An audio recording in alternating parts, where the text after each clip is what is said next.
Bonjour, nous allons voir le montage du Sedge Godard.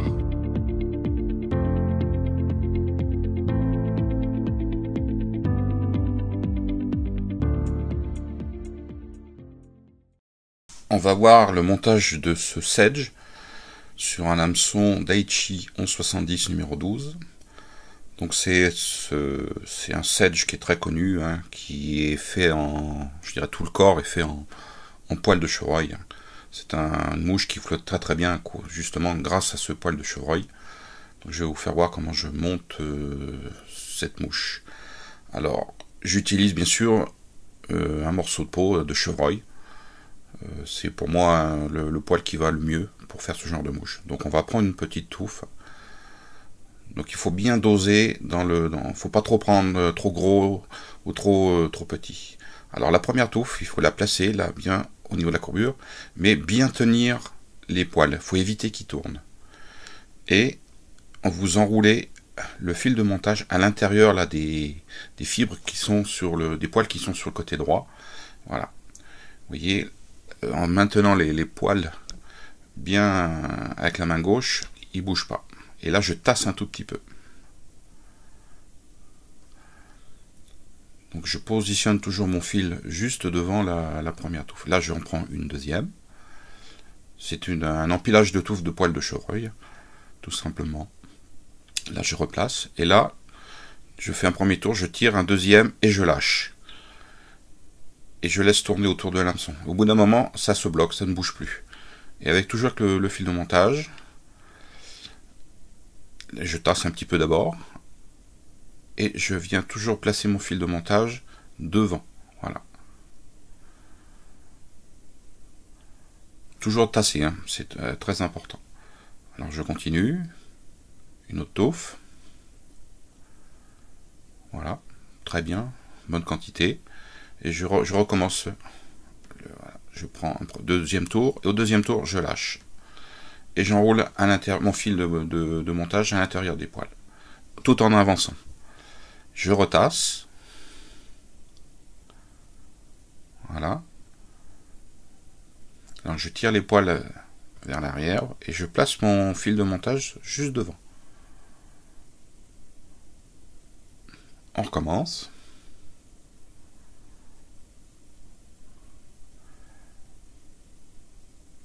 Donc pas trop, c'est bon. Voilà, alors premier tour, pas trop serré. Deuxième tour, je tire et ça bascule un tout petit peu. Et au fur et à mesure que vous faites vos enroulements, ça se bloque. Vous voyez, là je retasse. À chaque touffe que vous mettez, il faut tasser. Hein. Donc vous pouvez utiliser vos doigts ou vous pouvez utiliser, il y a des outils qui servent à ça. Voilà, vous voyez mon fil de montage est juste devant. Non, il reste encore un tout petit peu de place. Donc je vais mettre une touffe de tout petit peu plus petite pour combler. Vous voyez, et hop, je lâche et ça tourne. Donc là je tire un petit peu vers l'arrière tout en passant mon fil à l'intérieur des poils. Vous voyez. Et là je suis juste derrière l'œillet et là je vais retasser un tout petit peu. Et en tassant je vais ainsi libérer de la place pour pouvoir faire la collerette. Voilà, toujours bien faire un petit enroulement. Voilà, on est arrivé, je dirais, à la bonne quantité de poils. Donc là je vais bloquer mon fil de montage avec deux demi-clés. Donc je vais mettre mon fil de montage de côté pour l'instant. Et on va commencer à tailler. Alors moi je le fais au ciseau, on peut le faire avec une lame de rasoir. Mais moi je suis plus à l'aise, c'est comme vous voulez, hein, soit au ciseau, soit avec une lame de rasoir. Donc là je mets mon ciseau dans un angle. Je commence par le tout début, j'y vais tout doucement en tournant. Alors vaut mieux y aller tout doucement que de mettre un petit coup de ciseau malheureux et recommencer la mouche. Donc là l'utilisation d'un étau rotatif est appréciée, parce que vous avez juste à tourner la mouche et à garder votre main bien fixe, avec un ciseau à un bon angle. Voilà, tout doucement, vous remontez. Ça, il faut prendre son temps, hein, Alors bien sûr, il y a un petit inconvénient, cette mouche, c'est que ça fait une quantité de déchets assez importante et ça en met un peu partout. Donc prévoir un petit aspirateur amovible pour nettoyer au fur et à mesure. Donc on continue.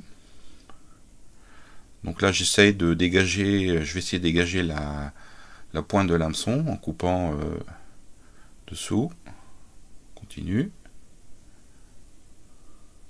Voilà.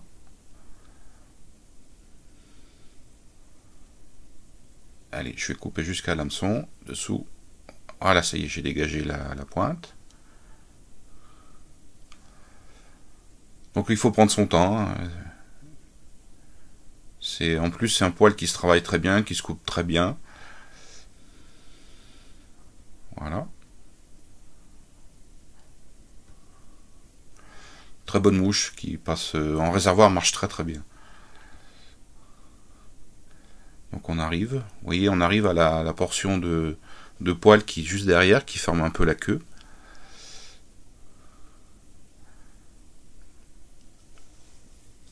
Là je vais prendre, vous voyez, je prends un petit pinceau pour bien nettoyer, dégager, nettoyer la tête de l'étau. Voilà, comme ça c'est plus propre. Donc il m'en reste... Alors ce que je vais faire, là je vais prendre, vous voyez, les poils qui sont derrière, je les regroupe, je les tire, je les serre et je coupe. Et ça va me former, je dirais, l'arrière de l'aile. Alors vous pouvez donner différentes formes, hein, ça c'est un petit peu au goût de chacun.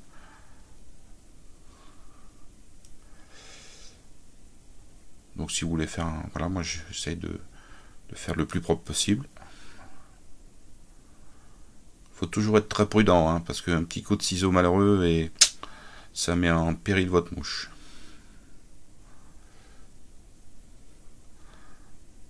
Alors essayez de faire un corps assez régulier, rond, avec une petite, je dirais, une petite dégressivité. Voilà. Donc bien sûr aussi, pour faire ce genre de mouche, il est conseillé d'avoir un très bon ciseau qui coupe super bien. Avec une lame comme celui-ci, lame courte, qui est plus facile à utiliser. Mais surtout, il faut que ça coupe, hein, ça c'est important. Voilà. Normalement, vous ne devez pas forcer, parce que le poil de chevreuil est assez tendre, donc ça se coupe très très bien. Voilà, on a pratiquement fini. Donc là, je fignole, je dirais, mais bon, on peut aller un petit peu plus vite. Mais j'aime bien les choses nickel. Voilà.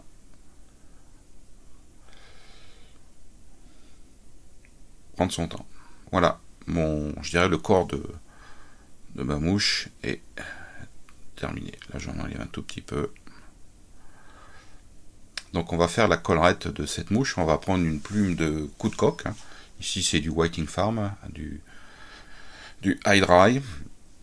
Donc on va choisir la plume en fonction de la grosseur de l'hameçon. Donc on va attacher la plume. Donc j'ai préparé, je l'ai ébarbé et j'ai dégagé un petit rachis pour pouvoir l'attacher.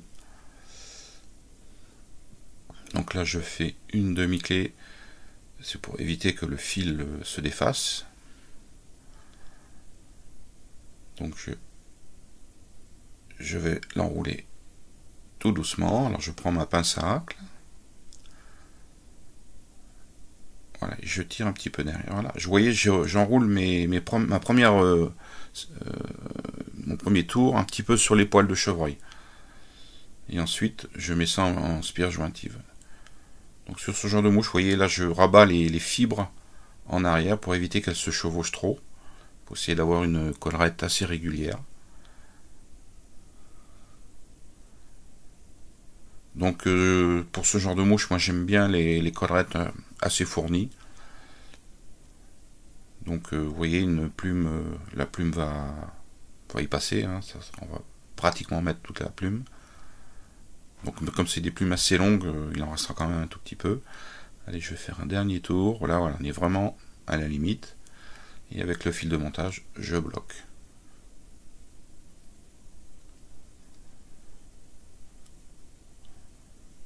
Donc je enlève la pointe, voilà. Et là je vais faire la tête. Alors je remonte légèrement sur la collerette, vous voyez. Il n'y a pas besoin de faire 30 tours, hein. Donc je prends ma pince et je fais mes 2 demi-clés pour terminer cette mouche. Voilà. Donc comme j'ai remonté un petit peu sur la collerette, vous voyez, je tire les fibres vers l'avant pour les remettre en place. Voilà, la mouche est terminée. Pas mal. Donc je vais finir, on va mettre une petite goutte de cyanolite sur la tête. Voilà. Et la mouche est terminée. Donc il n'y a plus qu'à faire quelques séries. En différentes tailles, hein, 12, 14. C'est une très très bonne taille. Bien sûr, sur ce genre de mouche, on peut mettre une autre collerette. On peut utiliser ici du poil d'écureuil et ici collerette en poil de lièvre. Voilà, à bientôt.